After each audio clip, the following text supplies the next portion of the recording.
All right, so thank you for tuning in to Chomping at the Bit. I'm Kyle Edwards, of course. Now, this episode, I want to talk about the NFL, franchise tag deadline, as well as some moves that have happened since that deadline, because the franchise tag deadline was earlier this past week. It was last Tuesday. Yeah, last Tuesday, like 4 o'clock. Now,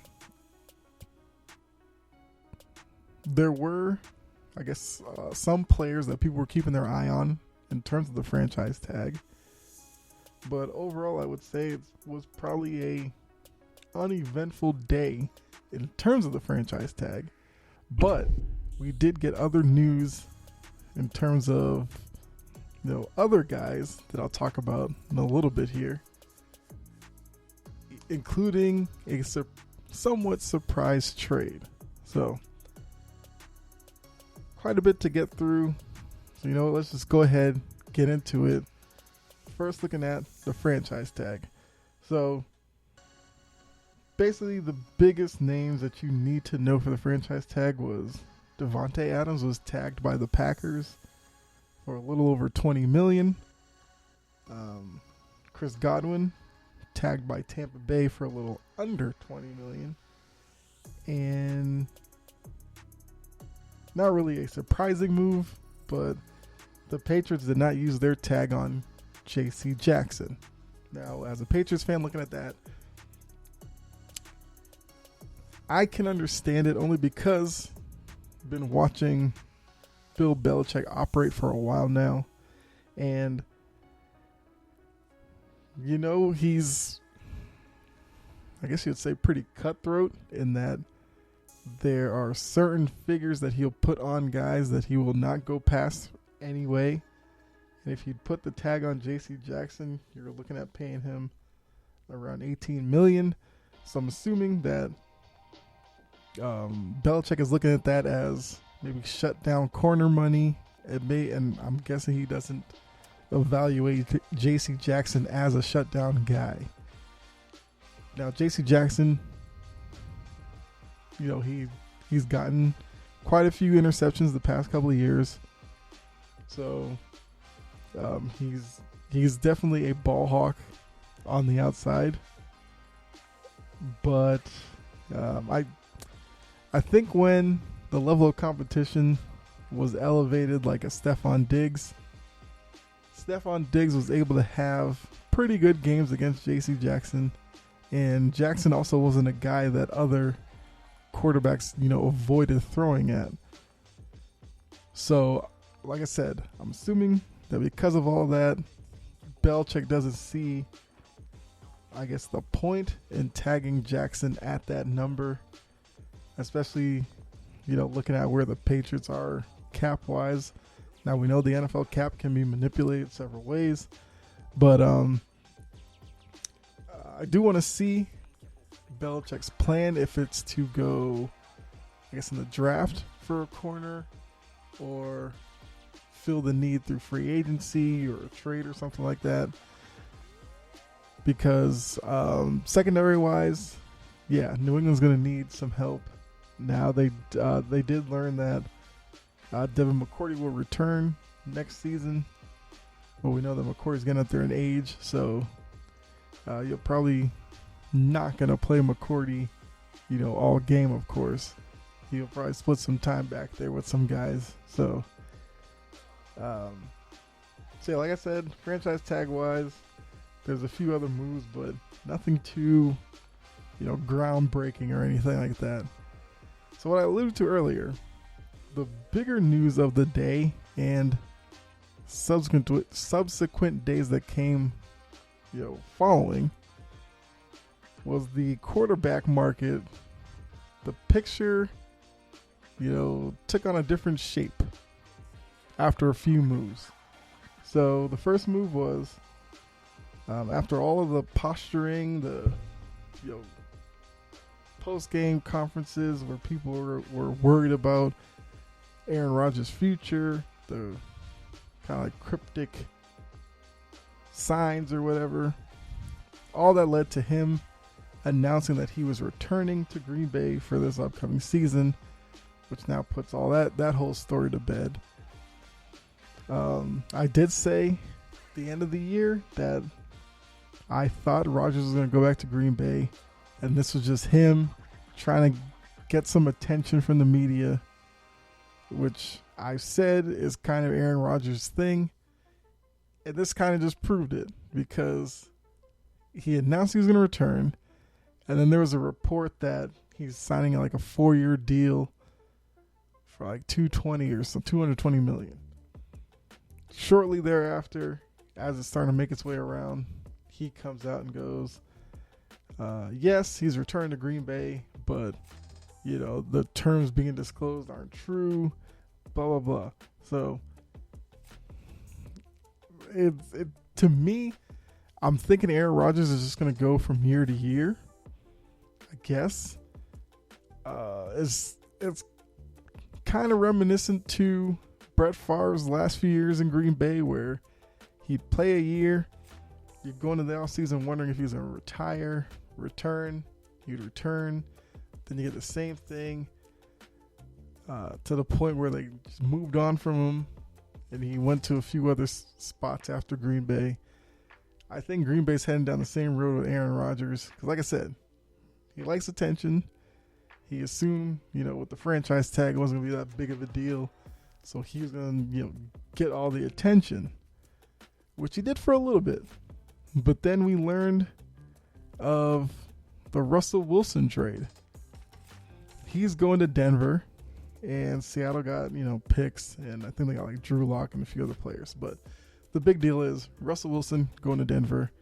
This one did surprise me. Now, all last year they were kind of saying how Russell Wilson, Pete Carroll, the dynamic has kind of run its course, and probably one of them needed to leave. For some reason I was thinking that if it came down to it, they'd probably side with Russell Wilson. But, Pete Carroll, I guess Pete Carroll won out in all this, I guess. Now, with this move, the AFC West is going to be crazy next year, because you now have in the division Patrick Mahomes for Kansas City. You got Justin Herbert with the LA Chargers, Russell Wilson now for the Denver Broncos, and then David Carr, ? With the Las Vegas Raiders. Now, I think Carr is going to be with the Raiders next year because, they have Josh McDaniels as their new coach. We know what kind of offense McDaniels wants to run based off of his years in New England with, Brady and Mac Jones this past year. Even the year with Cam Newton. The year with Cam Newton we can pull from this thought process right now. But based off the Mac Jones, Tom Brady offense, I think Derek Carr is definitely, capable enough to run that type of offense. So, like I said, I'm going to predict for now Carr back with the Raiders. But it's going to be an interesting race there. Now, Patrick Mahomes and the Chiefs has had the upper hand in that division for, basically since Mahomes got into the league. This year it could be very different because with those other three teams in the West, Patrick Mahomes isn't going to have some large edge on the quarterback in terms of, talent and intangibles and all that. So could be a really competitive division. Maybe Kansas City gets dethroned. I could see, Herbert, Russell Wilson, or Carr. Carr might be the most surprising of the three, but I would not be shocked if any one of those teams, beat out the Chiefs for the division title next year. But definitely an interesting move. Like I said, a move I didn't see coming because I thought that Russell Wilson was just going to be in Seattle some way, somehow. He's going to Denver. The cupboard's not bare because, like I said, they did this trade, and Jerry Jeudy's still there. Was it Tim Patrick? I think he's a wide receiver. It seemed like he lined up as like a tight end at times, but he's still there. Cortland Sutton's still there. They did trade Noah Fant with Drew Lock, but like I said, Russell Wilson's going to a good situation. The move from Seattle to Denver is not too big, a couple of hours, so it's gonna be interesting. I will definitely be keeping my eye on Denver next year to see how it looks, how he looks. If he's, the quarterback who can get Denver over the hump. I mean, like I said, as I said last year, and I said for years, Russell Wilson was a really good quarterback in Seattle. I know he won a ring within like the first 2 years of his career. I think he has 2 rings, or I believe he has 2 rings, and then, he has the Super Bowl appearance where he lost to the Patriots. So, like I said, we'll see what he brings to Denver, but the AFC just got that much tougher with this move of, whatever Denver's quarterback situation was before to now implementing Russell Wilson. Let's see. What else happened in the quarterback market? Kirk Cousins got an extension from the Vikings, which I have a feeling that move's probably going to be very divisive because some analysts, fans aren't big on Kirk Cousins. For me, I think Kirk Cousins is probably your average quarterback. And I think with him, Dalvin Cook makes it through a whole year. You have Thielen, you got Jefferson on the wide receiver position. I think you can win and get to the playoffs with Kirk Cousins as your quarterback. Now, is Kirk Cousins a quarterback to take you to a Super Bowl and win it? I don't know. I don't see that, at least right now. He's a little bit too inconsistent for me, especially primetime games. But if they can get that figured out, Minnesota could be a sleeper team next year. But for now, I would say, I guess, no change for Minnesota. Just have to see once the season starts and they get a primetime game if he plays well or not. But yeah, happy that Kirk Cousins, got his extension in Minnesota. I kind of thought, it was portrayed like he was more of a failure there than probably is, the actual situation. I mean, they haven't been great, don't get me wrong, but I don't think he was the biggest issue with the team last year. Let's see. Deshaun Watson. We learned about Deshaun Watson as well. I believe they said, what did they say? Like no criminal charges on the counts that were brought up for him. So I guess that's a little step towards a possible return to the NFL. Carolina said they're going to go aggressively for him. I mean, more power to them. We still have no idea if he is put on a team and is active and is looking to play. Will the commissioner just put him on an exempt list and I guess force him to sit out for however long he deems fit? I don't know. I guess I'd have to see if this does happen. What does Deshaun Watson look like after a couple of years away? And I don't know. He's not like the the young quarterback prospect he once was, because now you have this whole off the field baggage that, hopefully there's no other situations like this in his future, but teams have got to be thinking about, is this the start down of some slope where he's constantly dealing, well, who knows, but it'll be interesting to see if teams really do pursue him, or do they just stay away from him and kind of leave him dangling out there. I feel like there's a quarterback I'm missing. Tom Brady. We learned something very big about Tom Brady. If you watch the English Premier League like I do, you would recognize that Tom Brady was at the Manchester United game on Saturday, the one where Ronaldo had a hat trick, and the two of them were actually talking on the field, I believe, after the game. Interestingly enough, that was early, probably late afternoon on Sunday, we learned that Tom Brady tweeted that he's unretiring and going back to Tampa Bay. Apparently it's legit. So, Bucs fans, if you were worried about what your quarterback situation was going to look like next year, don't worry. Tom Brady's coming back. It looks like it's probably a year-to-year deal.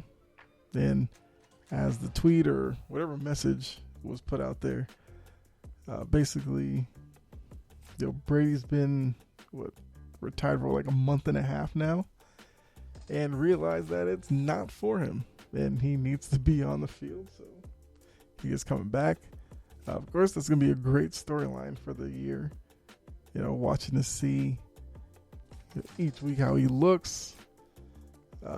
Just because he came back, is he going to look kind of like a guy with a foot back into retirement or whatever?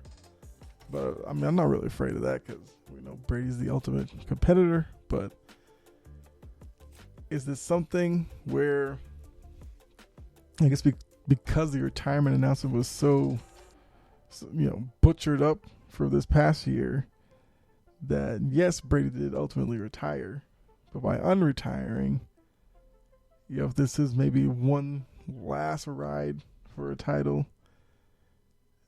probably based off of this past year, Brady handles whatever, talks about his future a little bit better.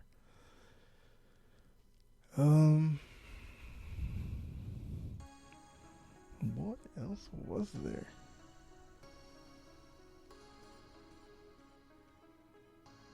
I think that was all the major stuff. Like I said, there was a lot of quarterback stuff.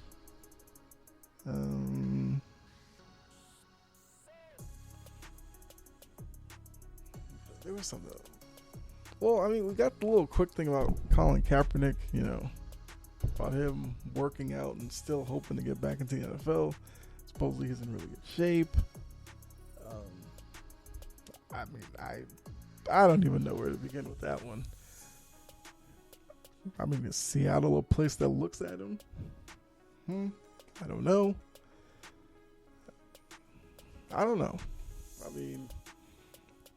We all know, what happened with him. Well, at least what is alleged, the whole, civil rights type thing that he was doing is the reason why he's not in the league right now.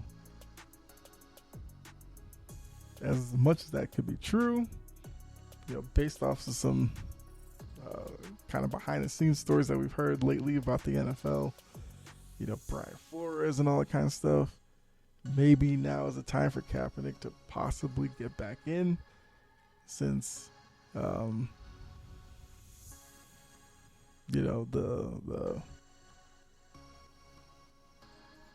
charting of black coaches and black owners and all that is now on the forefront, where people are really looking at it to see how diverse these leagues are being, not only on the sidelines but up in front offices. So like I said, because of that, with the climate as it is, maybe Kaepernick gets a tryout somewhere. And like I said, no Russell Wilson in Seattle. Maybe it happens there. And we get to see kind of what he's been working on the past few years. And if he looks like a NFL quarterback still.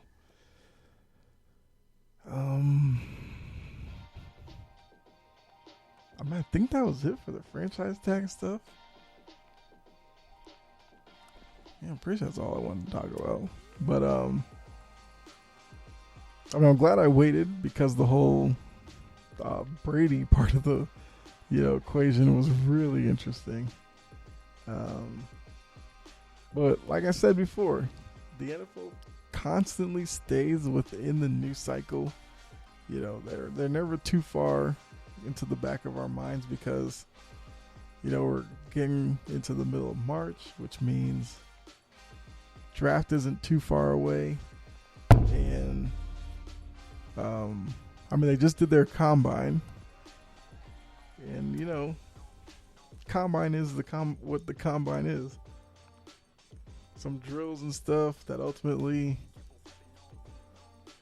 you can get excited over for now, but once players get on the field, it's a little bit different. So,